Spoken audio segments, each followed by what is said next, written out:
ሰላም ጤና ይስጥልን ውድ የፕሮግራም ተከታታዮቻችን እንደምን ቆያችሁ? ዛሬ እንደገና በሌላ ርዕሰ ጉዳይ ተገናኝተናል። የዛሬው ርዕሰ ጉዳይ ደግሞ እንደዚሁ ከሰሞኑን በማህበራዊ ድረገጽ ሲተላለፍ ከነበረው ሀሳብ አንዱን ደግሞ እናነሳለን። ይሄም ደግሞ በሚካኤል ዙሪያ የተነሳው ሀሳብ እና ይሄን የዛሬው ክፍላችን ሚካኤል ክርስቶስ ነው ወይስ መልአክ? ስለዚህ በሱ ሀሳብ እንነሳለን። ይሄ ሚካኤል የሚለው ስም የተጠቀሰው በመጽሐፍ ቅዱስ 3 ቦታ ነው። መጀመሪያ ላይ የተጠቀሰው ዳንኤል ምዕራፍ 10 ላይ ነው፣ የዳንኤል መጽሐፍ ላይ ነው። ከዛ የይሁዳ መጽሐፍ ላይ ይጠቀስና ከዛ በኋላ ራእይ መጽሐፍ ላይ ይጠቀሳል። እንግዲህ እዚህም እንደምናየው በተለይ ዳንኤልና ራእይ መጽሐፍ ላይ እነዚህ ሁለት አይደንቲካል ትዊንስ ይባላሉ፣ መንታ መጽሐፍቶች እንደማለት ናቸው። ስለ መጨረሻው ዘመን በተለይም ደግሞ ክርስቶስ ከክፉ ጋር በሚያደርገው ታላቁ ተጋድሎ የሚያሳየውን ትዕይንት የሚያሳዩ መጽሐፍት ናቸው ሁለቱ። ስለዚህ በእነዚህ መጽሐፍ ላይ ተጠቀሰው ሚካኤል እንደዚሁም በይሁዳ መጽሐፍ ላይ ክርስቶስ ነው ወይስ መልአክ ነው የሚለውን ነገር አንስተን ጠለቅ ባለ ሁኔታ እንመለከታለን ማለት ነው። ስለዚህ ይሄ ሚካኤል የመላእክት አለቃ ይለዋል። በተለይ የይሁዳ መጽሐፍ ምዕራፍ 1 ቁጥር 9 ላይ የመላእክት አለቃ የሆነው ሚካኤል ይላል። የመላእክት አለቃ የሆነው ሚካኤል በእንግሊዝኛው አርክ ኤንጀል ሚካኤል ነው የሚባለው እና ይሄ አርክ ኤንጀል የሚለው ሐሳብ ለሚካኤል ብቻ የተሰጠ ነው። ሌላ ቦታ ይህን ተጠቅሶ አናየው። ስለዚህ ይሄ የመላእክት አለቃ የሚለው ትርጉሙ አርክ ኤንጀል የሚለው ትርጉሙ ምን ማለት ነው የሚለው መጀመሪያ ማስተዋል ይጠበቅብናል ማለት ነው። እስኪ አያይዘን መጀመሪያ ወደ ሌሎቹ ጥቅስ ከመሄዳችን በፊት አርክ ኤንጀል ሚካኤል ወይም የመላእክት አለቃ ሚካኤል የሚለው ትርጉሙ ምን ማለት ነው? ያው መላእክት የሚለው መልእክተኛ ከሚለው ሐሳብ የመጣ ነው። ኤንጀል የሚለው ሜሴንጀር ከሚለው የግሪክ ቃል የመጣ ነው። ስለዚህ ኤንጀል የሚለው ሜሴንጀር ወይም መልአክ መልእክተኛ የሚለውን ሐሳብ ይይዛል። አርክ የሚለው ደግሞ አለቃ ታላቁ ወይም ከፍተኛው የሚለውን ሐሳብ ይዟል። ስለዚህ አርክ ኤንጀል ሲል ምን ማለቱ ነው? አለቃ ታላቅ ወይም ከፍተኛው መልእክተኛ እንደማለት ነው። ከፍተኛው መልእክተኛ ነው። አለቃው መልእክተኛ ነው። የእግዚአብሔር መልእክተኛ፣ የእግዚአብሔር ትልቁ መልእክተኛ እንደማለት ነው። የመለኮት ትልቁ መልእክተኛ፣ ከፍተኛ የሆነው መልእክተኛ የሚልን ሐሳብ ይዟል። ሚካኤል የሚለውን እንመልከትና ከዛ ደግሞ አንድ ላይ ሐሳቡን ሰብሰብ አድርገን ትርጉሙን እንመለከታለን። ሚካኤል የሚለው ሐሳብ ይሄ ሐሳብ እንደ ጥያቄ እንደ አረፍተ ነገርና እንደ ግድድሮሽ ሆኖ የቀረበ ነው። ሚካኤል የሚለው ትርጉሙ እንደ ጥያቄ፣ እንደ አረፍተ ነገር፣ እንደ ግድድሮሽ ነው። ስለዚህ ሚካኤል የሚለው ትርጉሙ ምን ማለት ነው? እንደ እግዚአብሔር ያለ ማን ነው? አሁን እንደ ጥያቄ እንውሰደው። ትርጉሙ እንደ እግዚአብሔር ያለ ማን ነው? እግዚአብሔርን የሆነ ማን ነው? እግዚአብሔርን የመሰለ እንደ እግዚአብሔር የሆነ ማን ነው የሚለውን ጥያቄውን ስንወስደው፣ እንደ ስቴትመንት ደግሞ እንደ አረፍተ ነገር ስንይዘው እንደ እግዚአብሔር ያለ ማን ነው? ማንም። እንደ እግዚአብሔር ያለ ማንም የለም። እንደ ቻለንጅ ደግሞ እንደ ግድድሮሽ ስናየው እንደ እግዚአብሔር ያለ ማን ነው የሚለውን ሐሳብ ይነግረናል። ስለዚህ ማይክል ደ አርክ ኤንጀል የመላእክት አለቃ ሚካኤል ሁሉንም ትርጉሙን በአንድ ላይ ስናነበው እንደ እግዚአብሔር ያለ ታላቅ መልእክተኛ ማን ነው ማለት ነው ትርጉሙ። ወይም እንደ እግዚአብሔር ያለው ታላቅ መልእክተኛ እግዚአብሔር ማን ነው የሚለውን ሐሳብ ይይዝልናል። ስለዚህ ወገኖች በትርጉሙ እንኳን በስሙ እንኳን ስንመለከተው እንደ እግዚአብሔር ያለ ታላቅ መልእክተኛ ማን ነው? ወይስ እንደ እግዚአብሔር ያለው ታላቅ መልእክተኛ እግዚአብሔር የሆነው ማን ነው የሚልን ጽንሰ ሐሳብ ወይም ፍቺ በውስጡ የያዘ አነጋገር ነው። መልሱ በጥያቄም ብንወስደው እንደ እግዚአብሔር ከፍተኛ ወይም ትልቁ መልእክተኛ ከእግዚአብሔር የሆነው ትልቁ መልእክተኛ ማን ነው? ከፍተኛ የሆነው ከእግዚአብሔር የሆነው መልእክተኛ የመጣው ትልቁ መልእክተኛ ማን ነው?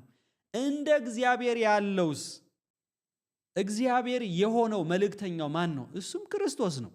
ምንም እኮ ይሄ የሚያጠራጥር የሚያሻማ ነገር ትርጉም እንትን የለውም። እንደ ቻሌንጅም እንደ ግድድሮሽም እንደ እግዚአብሔር ያለ ማን ነው? ትልቁ መልእክተኛ ከፍተኛ የሆነው መልእክተኛ አይደል? ከመላእክታኑ ሁሉ በላይ ተልኮ ወደ ምድር የመጣው መልእክተኛ እንደ እግዚአብሔር ያለው ማን ነው? እርሱ ኢየሱስ ክርስቶስ ነው። ይህንን ሐሳብ ልብ ብለን በደንብ ማጥናት ይጠበቅብናል። ከዛ በተጨማሪ የምናየው እስቲ ሉሲፈርንና ሚካኤልን እያወዳደርን እንመልከት። እንግዲህ ሉሲፈር በኢሳይያስ 14:14 ላይ የተናገረው ሐሳብ አለ። ከደመና ከፍታ በላይ አርጋለሁ፣ በልዑል እመሰላለሁ አልህ ይላል። ወይም ደሞስት ሃይ በከፍተኛው እመሰላለሁ አልክ ይላል። በከፍተኛው እመሰላለሁ አልክ እንደማለት ነው። ከደመና ከፍታ በላይ አድርጋለሁ፣ በልዑል እመሰላለሁ። እንግዲህ ሉሲፈር የፈለገው ከመላእክት ሁሉ በላይ የሆነውን መምሰል ነው የፈለገው። እሱም ከመላእክት ሁሉ በላይ የሆነው ልዑል ተብሎ የተጠቀሰው ማን ነው? ክርስቶስ ኢየሱስን ነው። እርሱን ነው መምሰል የፈለገው። የእሱም ቦታ መያዝ ነው የፈለገው። ንጽጽሩ አሁን በሉሲፈርና በሚካኤል መካከል ያለውን ተመልከቱ። ኢሳይያስ 14:14 ላይ ግልጽ ያደርግን በልዑል እመሰላለሁ። ልዑል ማን ነው? ክርስቶስ ኢየሱስ ነው። ከሱ ውጭ ሌላ ማንም የለም በልዑል የተጠቀሰ ስም። በኋላ ላይ እንመጣበታለን። አያችሁ ንጽጽሩ። አሁን ክርስቶስ ጦርነቱ ቅድም እንዳልናችሁ ቅድም መጀመሪያ ላይ እንዳልኩት ዳንኤል ስትሄዱ ራእይ ላይ ስትሄዱ ሁለት ጦርነት በሁለቱ መካከል ነው ያለው። ዳንኤል ላይ ያለው ሚካኤል ተብሎ የተጠቀሰ አካል አለ። ያም ክርስቶስ ኢየሱስ ነው። ከትርጉሙ እንደተነዳረው ከእግዚአብሔር ተልኮ ትልቁ መልእክተኛ፣ እግዚአብሔር የሆነው መልእክተኛ፣ እንደ እግዚአብሔር ያለው እንደ እግዚአብሔር የሆነው መልእክተኛ። ራእይ ላይም ስንመጣ ጦርነቱ በሚካኤልና በዘንዶ መካከል ነው የሚሆነው። ስለዚህ ሉሲፈር የሚለው እሱ ሰይጣን እንኳን መያዝ የልዑልን ቦታ ነው የማለት የክርስቶስ ኢየሱስን ቦታ መያዝ እንደ እግዚአብሔር ከደመና በላይ ከፍታ አድርጋለሁ፣ በልዑል እመሰላለሁ። በእንግሊዝኛው ደሞስት ኃይል ከፍተኛው ቅድም ያልነው ሐሳብ አርክኤንጀል የሚለው ከፍተኛው መልእክተኛን እሱን ነው መሆን የፈለገው። ያም ክርስቶስ ኢየሱስ ነው። ስለዚህ ራዕይ ምዕራፍ 12 ላይ እስኪ እንመልከት።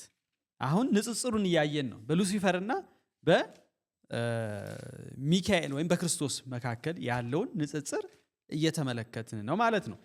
ስለዚህ እንደዚህ ይላል ራዕይ ምዕራፍ 12 ላይ ቁጥር 7 እንደው ዝም ብለን ጥቅሱን ብቻ ብናነበው ግልጽ የሆነ ነገር በሰማይም ጦርነት ሆነ፣ ሚካኤልና መላእክቱ የማንን ከዘንዶ ጋር ተዋጉ። ዘንዶና መላእክቱ ሁለት አካላት ናቸው ያሉት። ሚካኤልና መላእክቱ፣ ዘንዶውና መላእክቱ ሁለት መሪዎች ናቸው ያሉት። ስለዚህ ሚካኤልና መላእክቱ የማን መላእክት? የክርስቶስ መላእክት ናቸው። እነዚህ መላእክቶች እኮ ይሄ ወንጌልን ሊያበስሩ መናፍስት አይደሉም? እየተላኩ የሚመጡ ወንጌልን ሊያበስሩ ይላል መጽሐፍ ቅዱሳችን አይደል እንዴ? ስለዚህ ሚካኤልና መላእክቱ፣ ዘንዶና መላእክቱ። ስለዚህ እዚህ ላይ የምናየው ሚካኤል ከዘንዶ ተቃራኒ ሆኖ ለሰማይ ጎራ የሚከላከል ሰማይን የሚከላከል አካል ሆኖ እንመለከተዋለን በራዕይ ምዕራፍ 12 ቁጥር 7 ላይ ማለት ነው። ግን እዚህ ላይ ብቻ ቁጥር 7 ላይ ፎከስ ብናደርግ ምንም ጥቅም የለውም። እስቲ ወደ ኋላ ሂደን ራዕይ ምዕራፍ 12 ማየት አለብን፣ ጦርነቱ በማንና በማን መካከል እንደሆነ። እንግዲህ ከመጀመሪያው ጀምሬ ላለብላችሁ ነው፣ ምክንያቱም ኮንቴክስቹዋሊ አውደ ገጹን ማየት አለብን። ምዕራፍ 12 ቁጥር 1 ታላቅና አስደናቂ ምልክት በሰማይ ታየ። ፀሐይም የለበሰች ጨረቃን ከእግሮቿ በታች የረገጠች በራሷም ላይ 12 ከዋክብት ያሉባት አክሊል የደፋች አንዲት ሴት ታየች። እርሷም ነፍሰ ጡር ነበረች። ተመልከቱ፣ ልትወልድ ስትል ምጥ ይዟት ተጨንቃ ጮኸች። ከዚያም ሌላ ምልክት በሰማይ ታየ። እነሆ 7 ራሶች 10 ቀንዶች የነበሩት በራሶቹም ላይ 7 አክሊል የደፋ ታላቅ ቀይ ዘንዶ ታየ። ተመልከቱ። ጅራቱ የከዋክብትን 1/3 ከሰማይ ስቦ ወደ ምድር ጣላቸው። እርሷም በወለደች ጊዜ ልጇን ለመዋጥ ፈልጎ ዘንዶው ልትወልድ በተቃረበችው ሴት ፊት ቆመ። ሴት አለች፣ አርግዛለች፣ ልትወልድ ተቃርባለች። ቀይ ዘንዶ አለ። ዘንዶ ማን ነው? ሰይጣን ነው። ይሄ ስለዚህ አሁን ዘንዶ ትኩረት ያደረገው ሊወለድ ካለ ወንድ ልጅ ጋር ነው። ተመልከቱ። ልትወልድ በተቃረበ ፊት ልጇን ለመዋጥ ማለት ለመግደል፣ ጦርነት ለመክፈት ከወንዱ ልጅ ጋር። ስለዚህ ራእይ 12 ላይ ስንመለከት አሁን ንጽጽሩ በሉሲፈርና በሚካኤል መካከል ያለው ጦርነቱ በክርስቶስና በሉሲፈር መካከል ነው ያለው። ስለዚህ እዚህ ላይ ምን ይላል? ቁጥር 5 ሕዝቦችን ሁሉ ስለ ወንዱ ስለተወለደው ወንድ ልጅ ሲናገር ሕዝቦችን ሁሉ በብረት በትር የሚገዛውን ወንድ ልጅ ወለደች። ልጁም ወደ እግዚአብሔር ዙፋን ተነጠቀ። ወደ እግዚአብሔር ዙፋን ምን አለ? ተነጠቀ። ይሄ ማን ነው? ክርስቶስ ኢየሱስ ነው። ስለዚህ ተመልከቱ፣ ምዕራፍ 12 ላይ ወደ ኋላ ሄዳችሁ ስታነቡ ቀይ ዘንዶ ዲያብሎስ ሉሲፈር ጦርነቱን እያደረገ ያለው እሱ በልዑል መሰላለው ያለው ገና ከፍጥረት በፊት ጦርነቱ ከክርስቶስ ጋር ነው። ወንዱ ልጅ ማን ነው? ክርስቶስ ነው። ልጁን ለመዋጥ ዘንዶ ተዘጋጅቷል። ሊገለው ይፈልጋል። ጦርነት ሊያደርግ ይፈልጋል። ከዛ በኋላ ነው እንግዲህ ሴቲቱ 1260 ቀን እንክብካቤ እግዚአብሔር ወዳዘጋጅ ወደ በረሃ ሸሸ ይችላል። በሰማይ ጦርነት ሚካኤልና መላእክቱ ከዘንዶ ጋር ተዋጉ። ዘንዶ መላእክቱ መልሰው ተዋጓቸው፣ ነገር ግን ድል ተመቱ፣ በሰማይ የነበራቸው ስፍራ አጡ ይላል። አያችሁ፣ ጦርነቱ በዘንዶና በወንዱ መካከል ነው። ከዛ ቁጥር 7 ላይ ግልጽ አድርጎ ይነግረናል። በሚካኤልና መላእክቱና በዘንዶና መላእክቱ በሰይጣንና በክርስቶስ መካከል ያለው ጦርነት እንደሆነ ከዛ እንደዚያ ቁጥር ታላቁ ዘንዶ የጥንቱ እባብ እርሱም ዲያብሎስ። አሁን ዘንዶ ማን እንደሆነ መናገር ይጀምራል። ዘንዶ ማን ነው? ዲያብሎስ ነው ይላል። ተመልከቱ፣ ትርጉም ይሰጠናል። እሺ ሚካኤልን ሲሰጠን ይሆን እንመልከት። ሰይጣን ተብሎ ዓለምን ሁሉ የሚያስተው እርሱ ወደ ምድር መላእክቱም ከእርሱ ጋር። ከዚህ በኋላ ታላቅ ድምፅ በሰማይ እንዲህ ሲል ሰማሁ፣ አሁን የአምላካችን ማዳን ኃይል መንግስት የእርሱ ክርስቶስ ስልጣን መጥቷልና። አያችሁ፣ ዘንዶ ቀይ ዘንዶ ብሎ ዲያብሎስ ነው አለና ሚካኤል ብሎ ጠቀሰና ከዛ በኋላ ማን አለ? ድል ስላነሳ አሁን የአምላካችን ማዳን ኃይል መንግስት የእርሱ ክርስቶስ ስልጣን መጥቷልና ብሎ ግልጽ አድርጎ ያስቀምጥላል መጽሐፋችን። ከፍተኛ የሆነው መልእክተኛ፣ ታላቁ መልእክተኛ፣ እንደ እግዚአብሔር የሆነው መልእክተኛ፣ እግዚአብሔር የሆነው መልእክተኛ ራእይ 12 ጋር ስንመጣ ወንድ ልጅ ወደ እግዚአብሔር ዙፋን የተነጠቀው ቀዩ ዘንዶ በፊቱ ቆሞ በሴቲቷ ፊት ቆሞ ሊውጠው ሊገለው የፈለገው ከዛ ዘንዶ አለና ትርጉም ይሰጠናል። ታላቁ ዘንዶ የጥንቱ እባብ እርሱም ዲያብሎስ አለ። አዎ ዘንዶ ማን ነው? ዲያብሎስ ነው ብሎ ቁጭ አደረገልን። ቁጥር 10 ስንሄድ ከዚህ በኋላ ታላቅ በሰማይ እንዲህ ሲል ሰማሁ፣ አሁን የአምላካችን ማዳን ኃይልና መንግስት የእርሱ የክርስቶስ ስልጣን መጥቷልና። ግልጽ አድርጎ አስቀመጠልን መጽሐፍ ቅዱስ። ስለዚህ ሚካኤል ክርስቶስ የክርስቶስ ሌላኛው ስም ነው። ከእግዚአብሔር የሆነው ታላቁ መልእክተኛ፣ እግዚአብሔር የሆነው መልእክተኛ ማለት ነው። ከፍተኛው መልእክተኛ ወደ ምድር የመጣው የሰው ስጋ የለበሰው። ስለዚህ ይህንን ሐሳብ ይዘን መሄድ አለብን። ስለዚህ በዚህ በራእይ ምዕራፍ 12 ላይ የምናየው ሐሳብ በራእይ ምዕራፍ 12 ላይ የተነሳው ሐሳብ ራእይ ስንሄድ መጀመሪያውኑ ሲጀምር ምንድን ነው የሚለው? the revelation of Jesus Christ ላይ የክርስቶስ ኢየሱስ መገለጥ ማለት ነው።